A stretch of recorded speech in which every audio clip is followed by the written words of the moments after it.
big event in November in the United States that Canadians have had to do a lot of soul searching about what it means to be Canadian. You'll be able to see, and we can do some follow-up questions, but I don't want to spill the tea. No petition campaigns, there's no referendums planned. I have always said I support a sovereign Alberta within a united Canada. I should let the audience know this normally happens with media. They don't always ask on-topic questions. So obviously the Americans have grave concern that they're losing the economic battle and the AI battle with China. But we're here today to announce a new initiative aimed at strengthening our understanding of the Canada-US relationship. It's no secret that our relationship has hit a rocky patch these past few months. And while tensions have ridden high, let us be clear, this relationship is far from over. We are still neighbors, and for much of our history, we have been the best of friends too. Our two nations share a unique, decades-long bond that has delivered mutual benefits for generations. Our geography links us together like few other nations in history. In fact, our two nations span more than 80% of the North American continent. We have closely integrated economies and a warm sense of kinship between our populations. And over the years, we've collaborated on everything from missile defense to space exploration, wildfires, Arctic research, and invasive species management. Here in Alberta, for example, the US is by far our biggest trading partner, and Alberta plays a major role in supplying US energy needs. The way we see it, any rift between us is a huge loss for both countries. If things continue to change between Canada and the United States, we want it to be changed for the better, because our continued friendship and cooperation will create lasting prosperity for both nations. But we can't sit around waiting for this to happen. We must take action. And that's why our government is investing $6.5 million over the next 3 years to support the new North America initiative led by the University of Calgary's School of Public Policy. This initiative will bring together some of the brightest minds in academia, government, and the private sector to investigate developments in the relationship between Canada and the United States. This effort will spark collaboration across Alberta's universities and a number of leading American universities to develop policy solutions that respond to the new reality. To me, talking to each other and working with each other is the only way we're going to figure things out. This is the constructive and diplomatic approach that I've been calling for since this whole problem began. And these recent bumps in the road are a good reason to take a close look at the relationship to figure out what's working and what we can do to improve it, which is exactly what the new North America initiative aims to do. For countries as closely connected as we are, it's in both our national interest to repair things as quickly as we can, because our nations are better off when we're working together. And there's so much to gain from strengthening the relationship between Canada and the United States. We are peaceful neighbors with shared values and a deep mutual respect. We have economies that complement each other perfectly. We have everything we need to secure our mutual energy supply indefinitely and achieve North American energy dominance. And if we can get it right, the future of our continent looks very bright indeed. And the new North America initiative will help to bring that future into focus. I look forward to seeing the innovative solutions these universities will come up with as this important work progresses over the next 3 years. Possibly having a pipeline going through northern Quebec, social acceptability that may be, going up in Quebec. What are you thinking about that? Well, I think it's fantastic. I think what we've begun to see, especially since the big event in November in the United States, that Canadians have had to do a lot of soul searching about what it means to be Canadian. And what I've seen at the First Minister's table is that every single premier has priority projects that they want to get built. And they've had to make some compromises on things perhaps in the past. I've pointed out to them that the reason Alberta sells so much to the United States is we've had a hard time selling to our neighbors, both west and east as well as north. And what can we do about that? So I started that conversation with Premier Legault. He did say that he would have to ensure that there was social acceptability. We've done some polling, and we shared that with him to demonstrate that the loud voices might be in opposition, but the quiet consensus is that, yeah, we do need to work on these nation-building projects. I'm sensitive to the fact that perhaps we have to have a broader discussion about the route. Perhaps going through Montreal is a little bit more problematic than going further north, but I think that that is a real demonstration of how premiers and provinces want to work together. Great. My follow-up is on the cabinet reshuffle that you've announced later today. What are you trying to accomplish with this cabinet shuffle? We do understand you're splitting up the health ministry further, for example. So what's the aim really of this? The main aim is filling the vacancy left by Rick McIver becoming the new speaker. And of course, he became the new speaker because Nathan Cooper is going to be our envoy in Washington. I know it's a role that Gary Marr played, and I'm hoping that you'll be able to assist on that. And now with this new institute, I think it's going to be a really good source of information so that Nathan Cooper can be supported in some of the developing relationship. But that was the main goal. And then as a result, there's always, once you move one cabinet minister, you have to start moving a few others. So we've got a few announcements that we'll make a little bit later today. You'll be able to see, and we can do some follow-up questions. But I don't want to spill the tea until we do the formal announcement. I'm just having a tough time getting an answer on this one from your government. So I'm hoping to kind of figure out amendments made last minute to Bill 54 in the name of honoring, respecting treaty rights, etc. So can you give us a tangible example of how that could be used in the future if there is a separation referendum? Because a lot of First Nations chiefs, or maybe all First Nations chiefs, would argue that the only way you can honor and respect treaty rights is just by dropping this separation conversation. Well, I would say that no one is saying that to Quebec. Quebec has 23 bloc MPs, and they have a Parti Québécois that is polling at the highest amount. And so it seems to me that's a question for scholars, legal scholars, to answer. It's a question that's been put to the Supreme Court, and the Supreme Court answered it. It's been addressed in the Clarity Act about self-determination, and so I think those are details that I would leave to the lawyers to sort out. As you know, at the moment, there are no petition campaigns. There's no referendums planned. I have always said I support a sovereign Alberta within a united Canada, and my job is to get a new deal with Canada, which is what I'm going to be spending my time on. You have said previously that Chinese tariffs are targeted and directed at splitting our country up. So I'm wondering if you can explain how you think these tariffs are pitting one region against the other in Canada. Sure. I should let the audience know this normally happens with media. They don't always ask on-topic questions, so just what we have with the free press. So just hope you'll indulge that for a moment. Well, I can tell you that this is, again, maybe going back to the objects of this new institute that we're starting off, is that obviously the Americans have grave concern that they're losing the economic battle and the AI battle with China.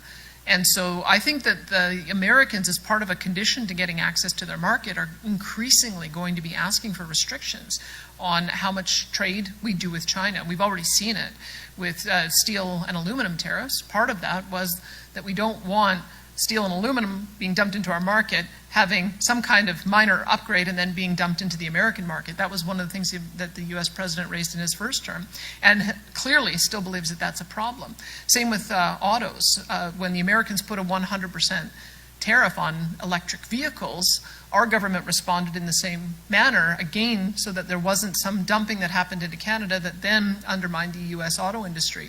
The unfortunate consequence of that is that we now have a 100% tariff on vehicles nobody really wants in Canada, because I don't think there's a massive amount of demand for Chinese electric vehicles, to protect an electric vehicle industry in Canada that doesn't yet exist because those investments haven't been made. And the consequence of that is the Chinese retaliation has been against the products everybody does want, which is pork and canola. And I can only interpret that as the Chinese understand the divisions in our country. They understand that if you're going to retaliate and create maximum pressure, you do it by pitting one region against the other. So it's why Wab Kinew, Scott Moe, and myself have all asked the federal government if they could try to figure out a pathway that we would be able to normalize relationships with China again, because it does have a massive impact on our agricultural communities. But I do think it's whenever you get into these kind of trade wars, countries make decisions about how they're going to exert maximum pressure, and I would say that that's what I'm observing with China's retaliation on Canada. Thank you, Premier. And my follow-up question is, what do you think is the stance Ottawa should take toward Beijing now that we have a new federal government? taking into account that first, so what are deemed as unfair trade practices by China, human rights abuses, and also interference in our democracy, as we saw during the federal election, there was this information campaign targeting Carney, influencing Chinese Canadians, his opinion on Carney, and also targeting the Tory candidate Joe Tay. I'll quote maybe Michael Spavor, who was quoted today saying our relationship with China will never be the same again after what happened to Michael Spavor and Michael Kovrig. And I think that is a part of the reason why we haven't fully normalized relations with China again. They are an enormous economy, quite obviously, and Alberta has a huge trade relationship with China. We are not as huge as with the United States. United States and Alberta, we share $188 billion worth of cross-border trade. China, it's $10 billion. So still significant, and a lot of it centered around food. But to be frank, I think we're going to have this conversation with the Americans, because what I'm observing in the language that I'm seeing from the U.S. president is he's saying, if you want to be treated like historically with a tariff-free relationship, there's going to be some conditions attached to that with the relationship we have with China. I think what I have observed in many of the comments that I've seen from the president and his secretaries, particularly Doug Burgum, is they're very worried about China winning the AI data race, and because artificial intelligence is manufacturing intelligence, and they are building electricity at a greater rate than we are to be able to support what that electricity demand is going to be for AI. And they understand that if China gets the dominance over North America, it's going to really change the way the world operates. So I'm sensitive to understanding what some of the American objectives are, and I don't think I can answer that today. Maybe you can put it to the panel that's going to be discussing it after this conference, or after this announcement, because those are exactly the reason why we are establishing this new North America project. Is that this is a different kind of conversation than we might have had a year ago, but it's a very important one for us to have, to understand how do we maintain the preferential relationship with the United States, still find new markets, but find the balance so that we don't have to sacrifice one over the other. I know you met with Prime Minister Carney 2 weeks ago, and you were quite positive, and I know you're hoping for the best, and I know you're an optimist at heart, but actions have consequences and inactions have consequences. You have 9 demands on the table that you would like to see dealt with in the next 6 months. My question is, what do you believe the reaction of Albertans, not the rest of the country, just Albertans, what the reaction of Albertans will be if those demands that you have on the table are not met? In other words, what is the risk for the Prime Minister, for the Canadian government, for Canada? What is the risk of not dealing with those 9 issues and following through and getting that new deal that you want? Maybe I'll put it in practical terms, because I know that the federal government is seeking input on projects that might qualify for a fast-track process. And so that's what I'll be looking at as an indicator of whether the federal government is going to meet us partway. Because the project I've put on the table is a revival of the Northern Gateway pipeline to Port of Prince Rupert. Because when you look at that particular route, it gives us access to all the Asian markets and gives us a preference of being able to get our product there over any country in the world. We've got 8 days or 10 days to South Korea and to Tokyo, and then going on to the east coast of India and all the other nations in between. And so being able to create new markets there with additional export of bitumen is going to be incredibly important. Some of the biggest refinery in the world of heavy oil is in India. There are 4 Korean refineries that have already received shipments of Trans Mountain heavy oil, and they like it, and they want more of it. So what does that mean? Well, they'd have to have a fast-track process to approve that pipeline, so we're not waiting 10 years, and so that it is de-risked to a point where somebody will come along and build it. And if you're going to have that pipeline end at Port of Prince Rupert, well, you're going to have to do a carve-out on the tanker ban so that we can load it onto a boat and get it overseas. And if you do all of that, then you're going to probably have to take the ties off of our energy industry to talk about how we're going to reduce our emissions without facing criminal penalty, because right now that's called greenwashing under their Bill 59. And to be able to get support, we'd have to talk about the Pathways project and how we might be able to decarbonize the production. And that means no emissions caps, because if you want to increase your export, you can't have an emissions cap which acts as a production cap. And on top of that, we have a framework for how our carbon emissions are priced, which we've been doing since 2007. And we've heard you can't go above $100, otherwise it's going to create an economic environment where people won't invest here. So that means they can't layer on their own carbon tax regime. So those are like 5 things right there that they would signal to me that they were serious about changing things if they agreed to the Port of Prince Rupert revival of Northern Gateway or something like it. So that's what I'm looking for. And I'm sure most Albertans are looking for that too. If that doesn't happen, if Alberta's heart gets broken yet again, and you've seen this movie many times, and you've heard people speak very positively, and then in the end nothing happens, what is the risk if you want to national unity? If we can't get that, which is, as you say, a very specific, hands-on project, if that can't be accepted, and what goes along with that, what do you think the reaction of Albertans will be to that if it is rejected, and what do you think that means for Confederation?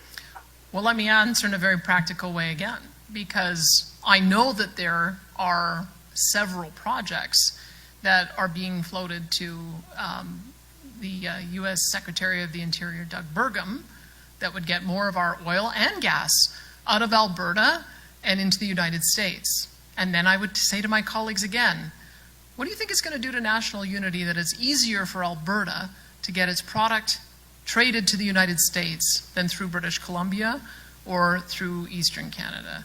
And then we're going to have that conversation, because that is the problem that we have right now, is that we all have stronger ties north-south than we do east-west. And so I'll be looking at that as an indicator of whether words were said just to win elections, or whether words were said because we're serious about trading with each other and supporting each other. And we're serious about finding new markets for our products. So I think we'll know pretty soon, Rick, about whether or not we're going to have to switch our focus to continuing to expand our relationship with the United States, or whether our neighbors are going to be serious about not just having us on Team Canada, but Team Canada being on Team Alberta.